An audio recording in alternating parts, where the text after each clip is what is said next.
The jinn have a very unique power, which is truly bizarre, and physicists who are Muslims should really marvel at this. From the story of Sulaiman and Sheba, and that is the power to transform matter into energy and back into matter again. And that's something that we are trying to figure out how to do. E equals mc squared. Energy and matter are related, we know this. And the jinn have the power to do this. How do we know this? The throne of Bilqis, or the queen of Sheba, the throne that from Yemen to Jerusalem. قال عفريت من الجن.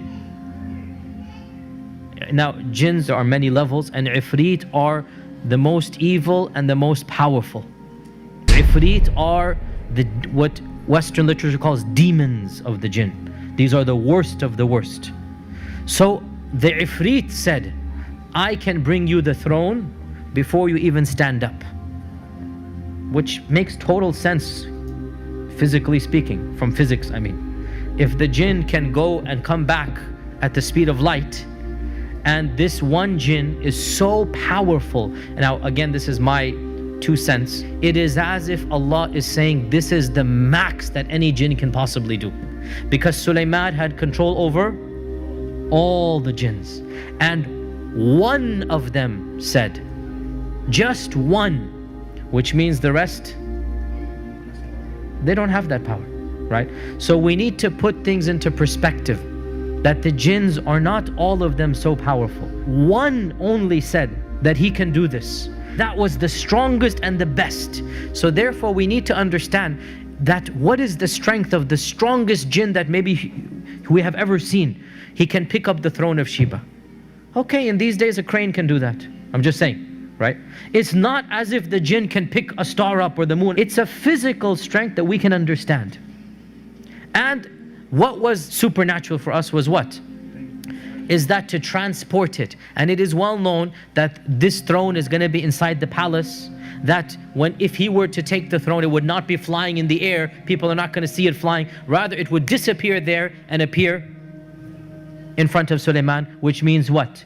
E equals mc squared here, right? Einstein was probably right in this regard. And this is what we believe, if we believe in the story, that it is possible somehow the jinn have the power to take matter, transform it to energy, take it all the way back and then reproduce it, right? And by the way, this is something that is well known, mutawatir, from the stories and whatnot, that it is possible for a magician to just produce an item that was lost, literally, and he goes, here it is, right? So what are some of the physical characteristics of the jinn? What are the jinn made of?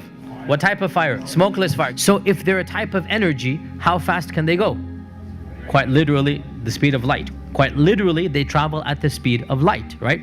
If they're energy, then do physical structures block them? No. Just like my phone is working right now and we're inside the room, right? Just like radio waves, just like other waves are coming into this room, and the physical structure has nothing to do with them. They're made out of smokeless fire, so this makes them invisible to us, right? They have the capacity to transfer from one energy to another, so they can become physical, and they can be seen to us when they want to. So how do they do that? In our modern vernacular, they'll simply shift into the color spectrum of light waves.